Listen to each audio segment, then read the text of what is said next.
Don't say so many F's. Hey, everybody, we're live. Hey, Megan. Hello. Hi. So welcome to Arden's Chats, where I, Arden McLaughlin with Definita Publicity, bring you really cool people in the industry and who are killing it in whatever they're doing to be a resource. So, and to have really just great conversation, which we were having great conversation before you guys hopped in. I mean, one day I'm going to have to do it behind the scenes, but I don't Have feel a like little vault, create a BTS. because that's what I need right now. One more thing to do. Yeah. All right. So Megan, tell the people who you are. Yeah. So first of all, thanks for having me. I'm super pumped to chat.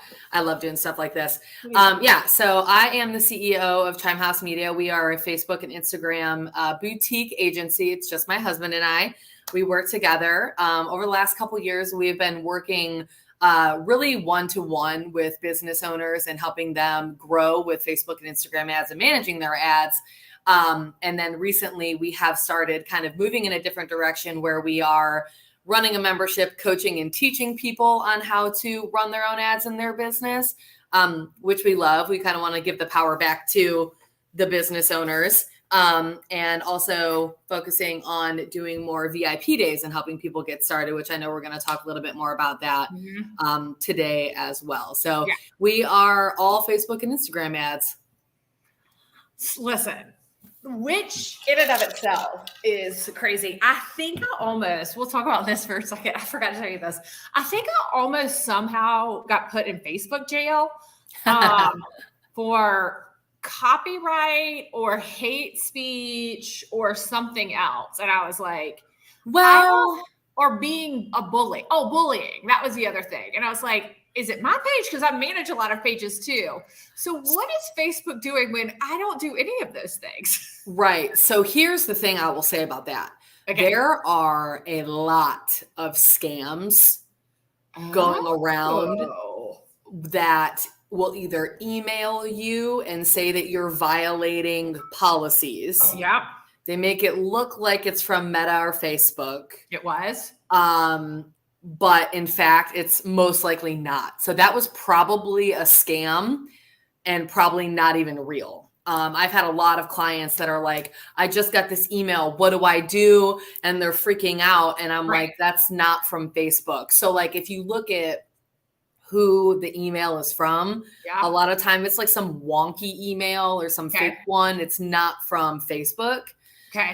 Or another thing people have been doing is like creating some kind of account on Facebook that's called like disabled something or others. And then they'll like tag you or tag your business page in it and say like, oh, you're restricted now, blah, blah, blah.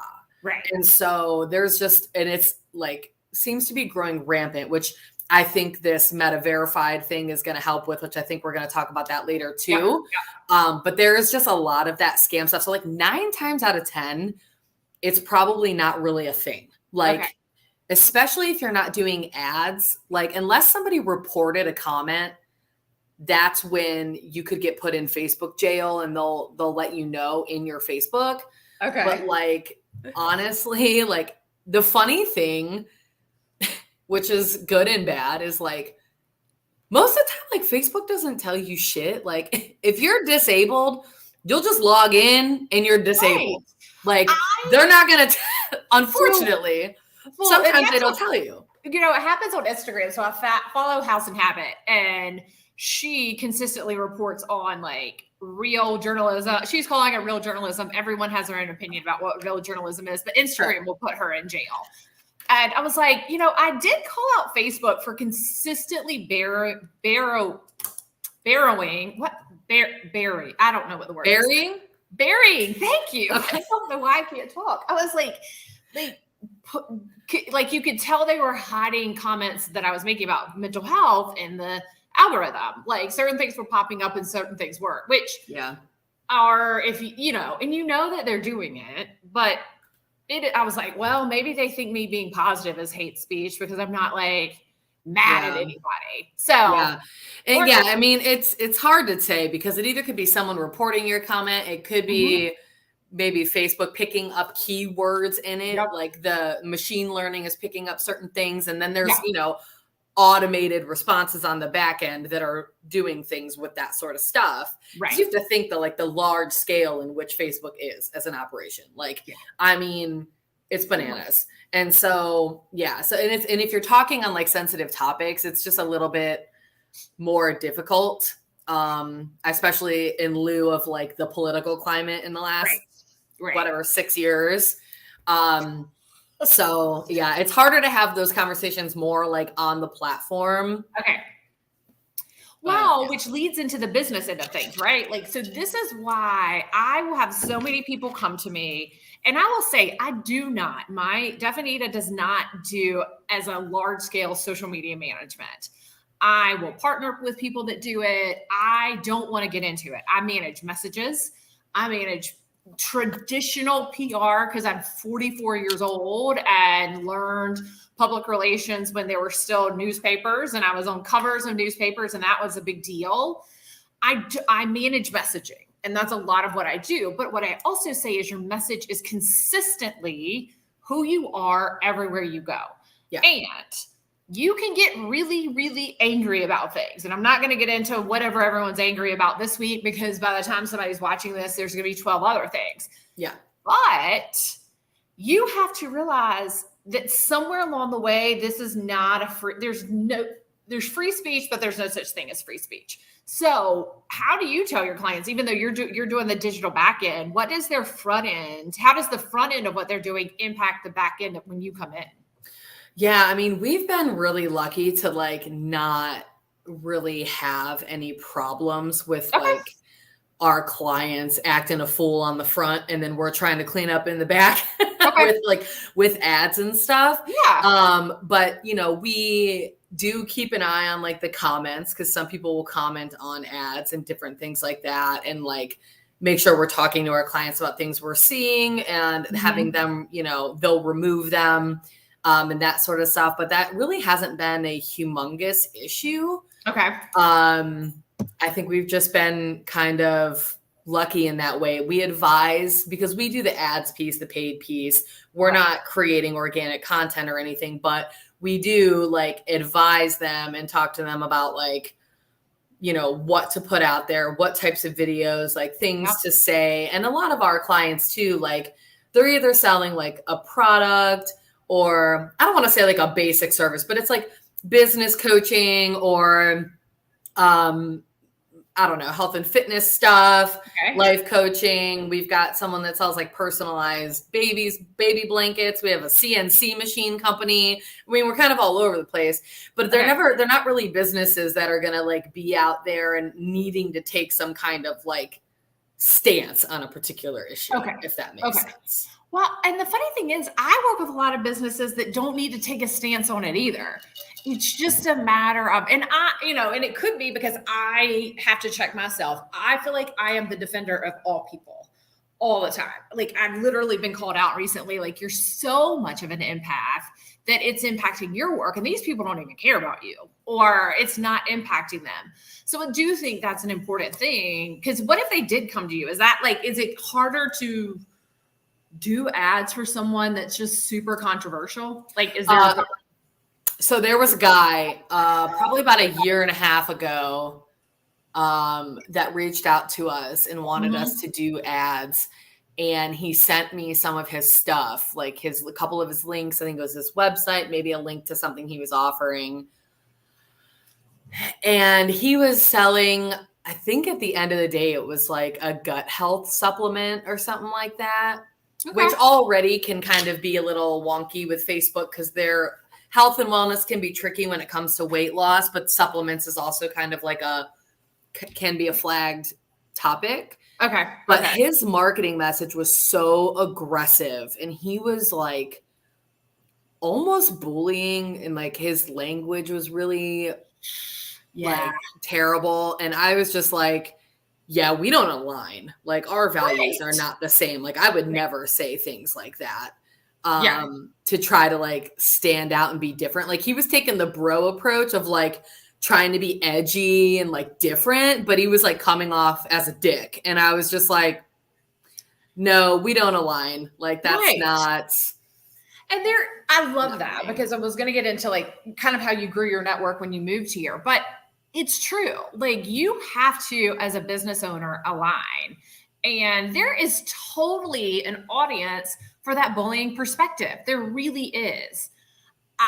I'm not a conveyor of that message, and it sounds like you're not a conveyor of that message either. Yeah. But that's where finding and knowing your core values as a person coming in, like, and knowing, and it is, I think it's important because I want to get into the weight loss thing because I do work with a lot of people who are in the weight loss industry, or I actually was just interviewed by Fox News about my weight loss and the program I use. So it is a big industry. So healthcare in of itself, like that's a lot of my clients. It's $1 billion industry. So why? And we have been finding like we can't get digital ads. Some of them are not getting approved or they're getting squashed. What is the issue with healthcare that people need to know?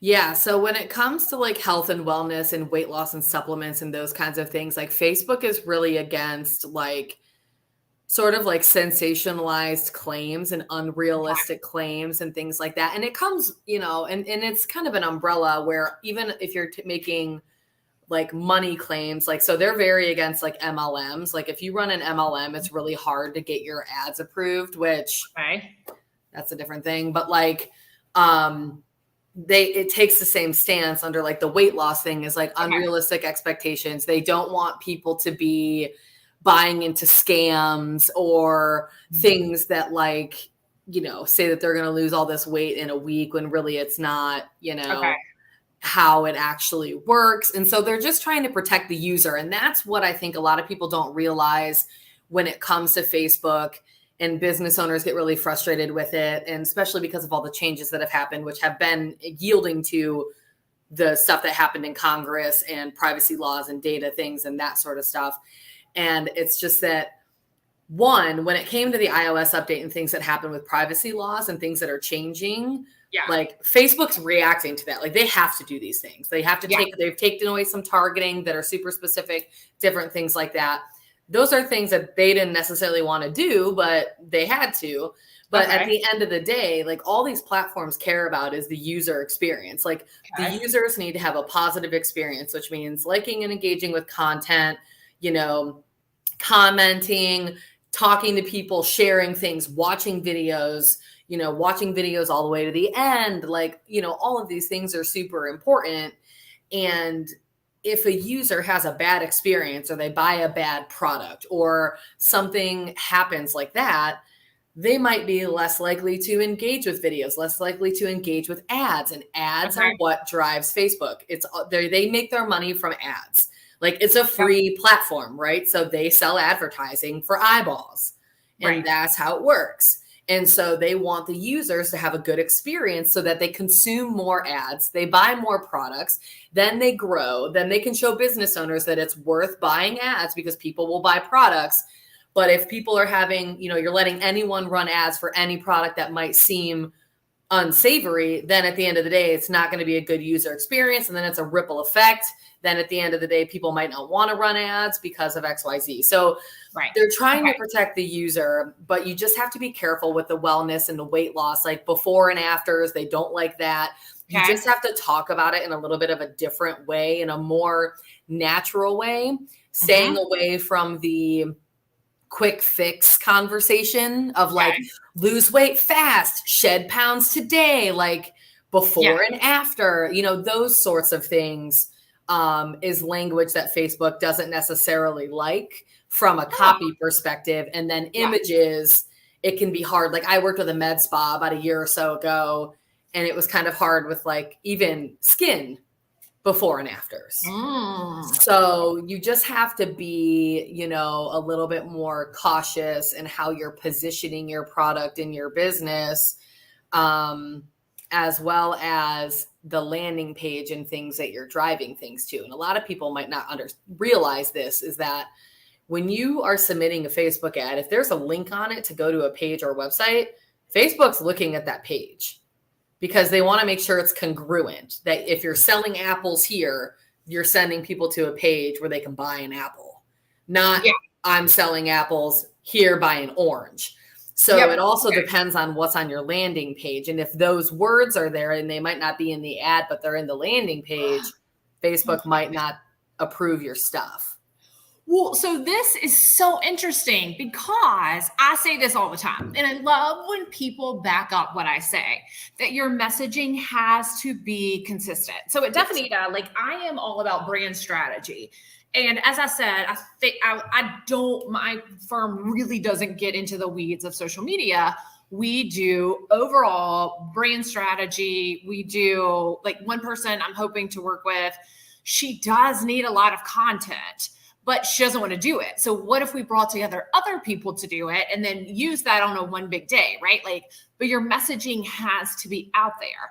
But if your messaging isn't aligned across the board, then you're missing the point, right? Like you're not, and that's why Facebook isn't agreeing with you. And that's why everyone else is getting the leads that you're not getting. So one of the things we were talking about was getting in with you and your firm for a VIP day. So is that something we could do it on VIP day, or is that something that needs to be like, hey, I need you to come to a VIP day? What's a VIP day with you? Yeah. So traditionally, and this is interesting, so there's a couple things that we could possibly do now that like my gears are turning, but traditionally with our VIP days, we work one-to-one. So it's Matt and I, we work together with the business owner.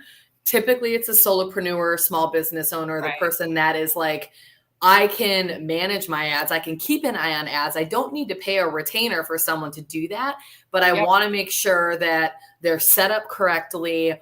I have a strategy that fits into my overall goal and that my ads are going to be good.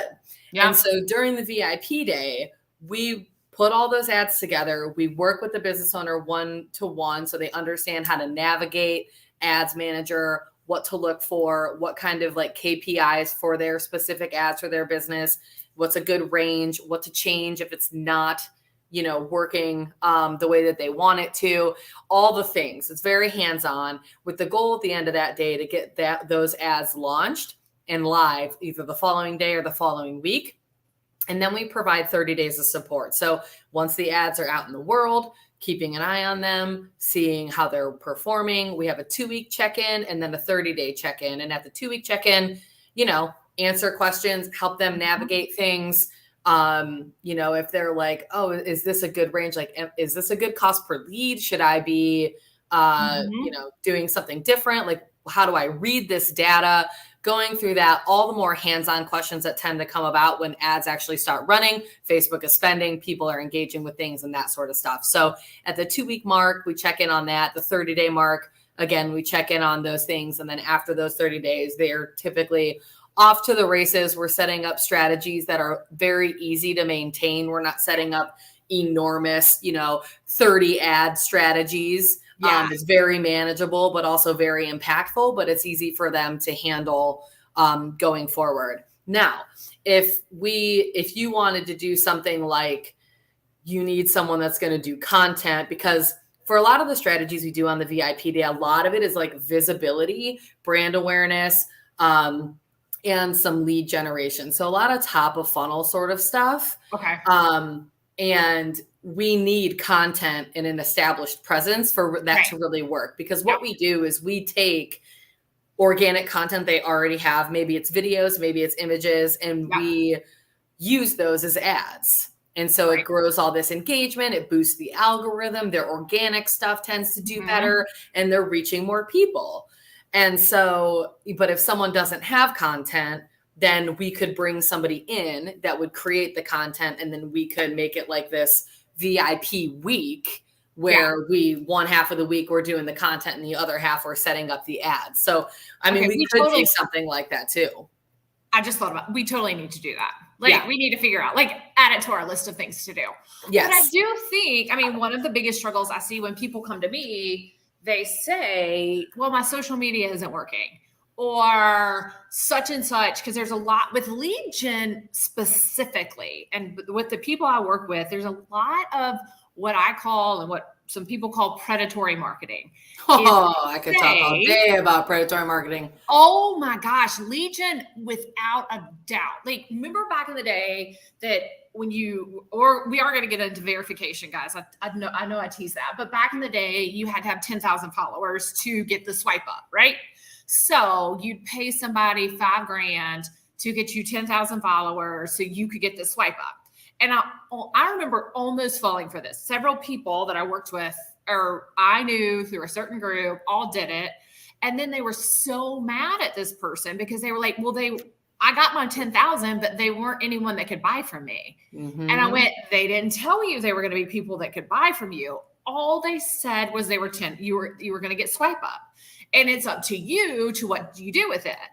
I didn't do it because I said, I can't justify a $5,000 investment, which I think in 2020, that's what it was. It was like a $5,000 investment. If I knew how much more I was going to have to do to even not to make the money, to make 50 or whatever, even 10, to even make that money back, because you couldn't tell me it was from a PR in the box, which is still a product that I have, that it's everything you need to start up your PR program, everything. And I was like, I would need 50 people, I think, at the time to justify this cost. And you're giving me people in Indonesia who can't speak English, and who may not be small businesses. Mm-hmm. I think that's what lead gen does. I've seen it over and over. They're like, well, they got me. I have 500 new people in my database. I'm like, cool. Are they in Florida? No, they're in Texas. So there are 500 people that do not matter. Mm-hmm. So how do you suss out a strong person who actually delivers results? Maybe they only give you 50, but they give you 50 good. Like, what's that process like? Yeah, there's a lot of, one of the girls in our membership actually mentioned, she was like, I really appreciate that you guys get to know the people that are in here. She's like, I've been prey to predatory practices in the past. And it's like, and I feel so bad because there's all these ads and things that people are saying where it's just like, it's like, who's competing for like the most money I can make without doing any work? And it's like turned into this like wildfire. And it's hard to know like what's legit and what isn't. And for us, I know like when we're doing lead gen, it's important to, at the end of the day, like the business owner has to know who their ideal client is.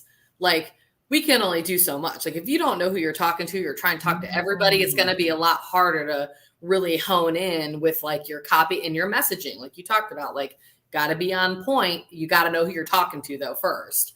So for us, like when we're doing lead gen campaigns, we're making sure that the business owner knows who they're talking to, but also knowing about those people in general. Like not just, oh, well, her name is Susie and she's a mom and she's overwhelmed. Like, okay, same. Like, what is that? But like, what is her capacity and propensity to buy what you have? Is the product suited for the market? Like, what are you saying to her that's going to make her see herself in your copy and to read more and to hit that nerve of like, ooh, shit, she's talking to me. Like, that's definitely me.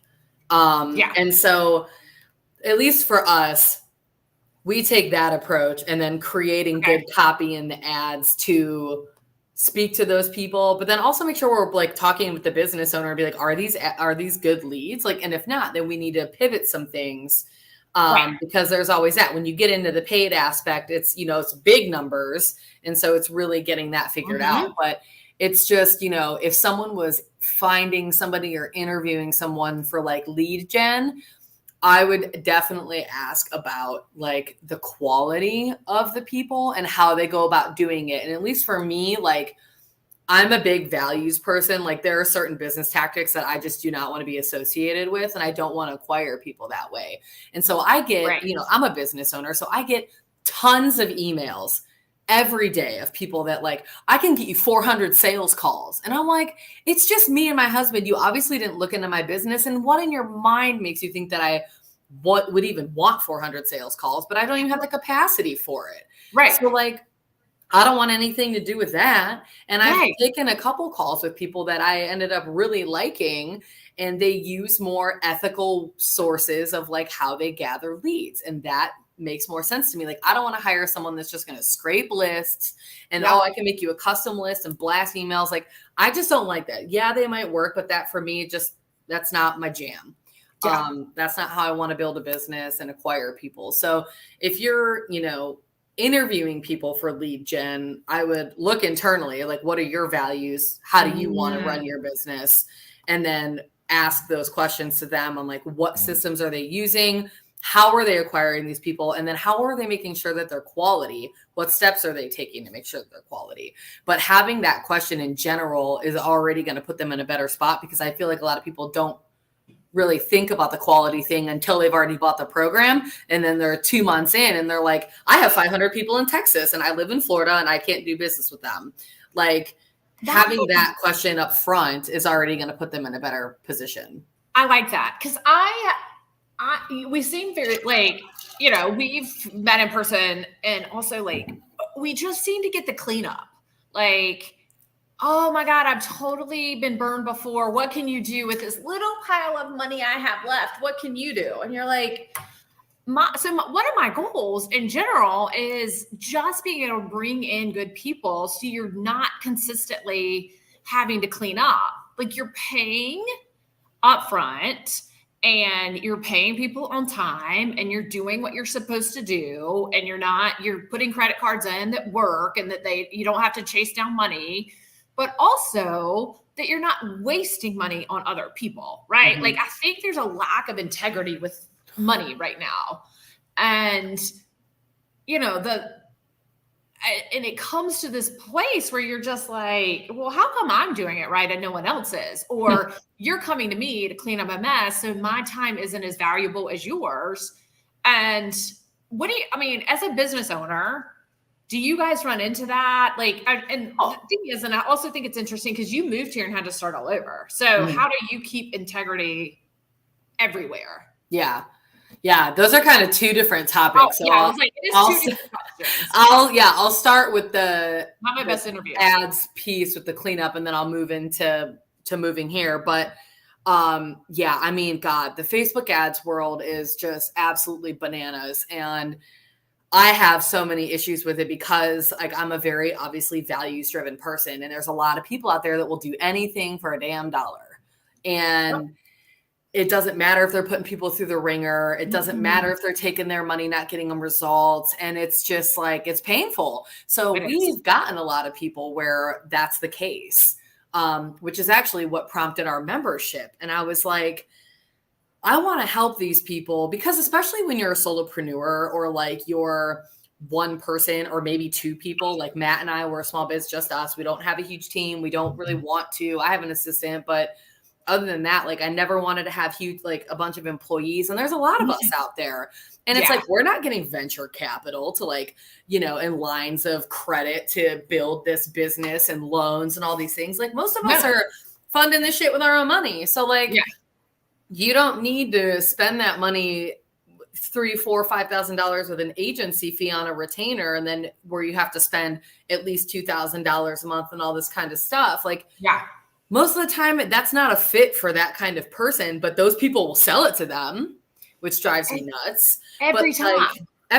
And and they do a shit job, and that's another whole thing. But anyways, but like, that's why we started our membership, because I was like, I want to help these people understand ads, use them enough. Like, maybe they'll get into, like, way more complex stuff later in their business. But I want to help them not only understand ads, but bring in other experts to teach them other ways to market their business, so that they have a vetted place to go, so they're not getting sucked into predatory practices. And all these people are vetted by me. Like, I'm not bringing somebody in here that I don't trust. So if you want to learn organic marketing, you can learn from this person. Or if you want to learn about this, that, and the other, you can learn from these people that are vetted personally by me. Because there's just so much of that crap out there. And I wanted to help people, like, have them leverage my knowledge, but also so that if they are ready to outsource because they value their time now, they're at a point where they can like see through all the bullshit, and they know what's up, and they know how to find the right people, and they're prepared, as opposed to being like, I just don't know here, take my money. And then it becomes this whole, bad situation. So yes, we have dealt with a lot of that. And that's unfortunately the nature of a lot of Facebook ad stuff, because prior to the iOS update, it was a lot easier to make money with Facebook ads. So people sell them like they're an ATM, and people are still doing that. And they're using results that they got in 2017 to sell their Facebook ad stuff now. And it's just like, there's just so much dirty shit, and it drives me nuts. And so that's why we started the membership, because I'm just like fed up with it. And I talk about that with media. A lot of people want media, the same media attention they got pre-COVID. And pre-pandemic, I mean, the media has really, really gone to pay to play, or it's gone to, even traditional media. You can't get the same coverage. And that's why so many people, I think, are leaning into all of these different avenues, because they're seeing nothing is without an agenda. Yeah. I mean, somebody today was interviewing, like, nothing's without an agenda, which it's fine. I'm making no judgment on that. It's just, you have to understand, and working with people that understand. So let me ask you about, speaking of agendas, what's the purpose of, should people be paying the $14.99 to be verified? So with that, I think some people should, and some people it doesn't matter for. Okay. If you're like a business owner and a creator, and you have a lot of followers, and you utilize Facebook ads, and like you're using the platform to generate revenue, I think that it's worth it. Okay. Because the two main things are, one, like protection of your account, ideally, right? So there have been so many duplicate accounts of successful people that run their businesses on Instagram. I get them all the time from people that I follow and I actually know personally. And then there's like a duplicate one that's like, hey, buy crypto. And so hopefully the Meta Verified is going to cut down on that. Therefore, people, again, back to the user experience, right? If I don't know any better, I'm a regular user, and I think, oh, this person is, that has this program or whatever, and they're following me now and DMing me, I'm going to give them money for whatever it is. Bad user experience, right? I got scammed.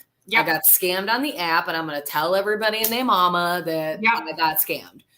So again, back to the user experience, but also the user experience of the business owner, because now their audience is getting scammed, which is a negative thing. And so I think that this Meta Verified will hopefully stop or reduce that from happening, because now the user can see this isn't a verified account of the business owner or whatever, which is why I think if you're a business owner, you have a large following and that kind of stuff, it's a good thing to do.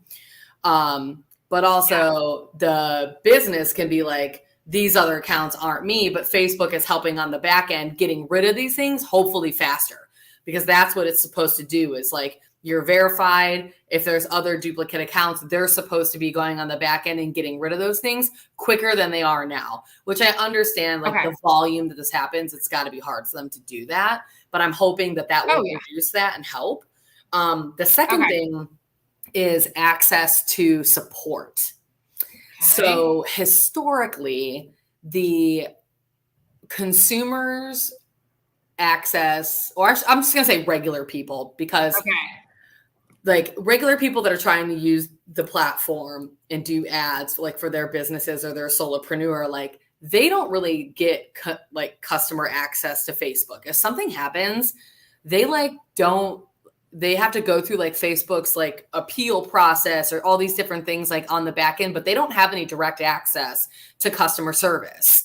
And it creates a lot of problems, which has been a big gripe of mine for a long time, where I'm like, God, if they could get their customer service like up, they would make so much more money. And so hopefully this will help with that, but it's giving regular people access to customer service to help them with their accounts. If things get disabled, if things get shut down, if things go sideways, they have someone that can help them and actually look into their situation. So we are a preferred like agency advertiser with Facebook, because we spend hundreds of thousands of dollars a year with them. So we get access to them. We can open up chats. We can talk to people. They call us all the time. Like, we have a direct line. Right. And it's extremely valuable.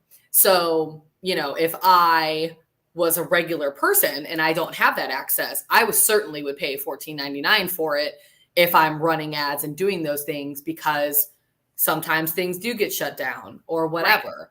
Right. And those, I think, are the two biggest perks of Meta Verified overall. How things will play out, we just have to see. It's so new. Okay, because I was talking to someone just yesterday or the day before, and she wants to get verified. She makes the bulk of her money on Instagram, and keeps trying to get it and keeps being denied. And I was like, I guarantee you it's because they knew this was coming. And they knew, okay, you've been trying for the last month, but we know people are going to be able to pay, because she's not, and like most people, like, they're making their money on it. They want to be very specific. They don't want to work with everyone, but the blue check helps.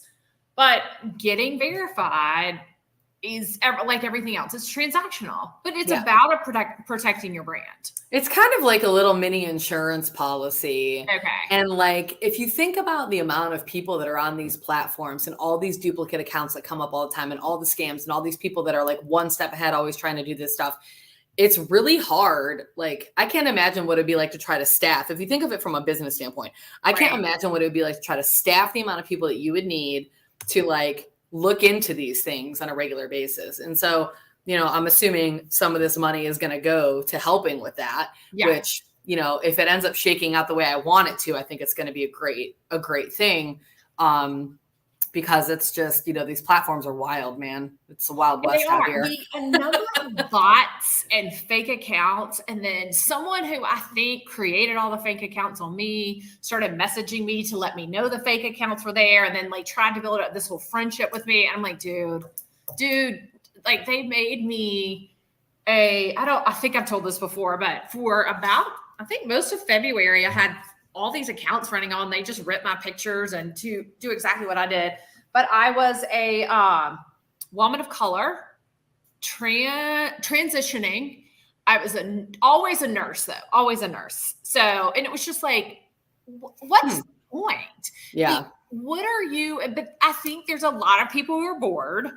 And listen, people who are following it, it's not going to make or break my business if that's being said about me, because they're like, that's not her. You can tell by it was the staccato way the person was typing or whatever. But if I had brands representing me, or if I want to get into influencer marketing, whatever it is with my business, we gotta do better. Okay. I like that was helpful. Okay. So how can people, we're about to run out of time, and how can people find you? Yeah. So I hang out on Instagram mostly. So my handle is @Chime House Media. So it's spelled right here the same way as on the screen. So I'm there. And then our website is chimehousemedia.com. And my email is meganshields@chimehousemedia.com. So I am on all the socials. So it should not be that difficult to find me. Slide into your DMs. Slide into my DMs. I love a good voice note.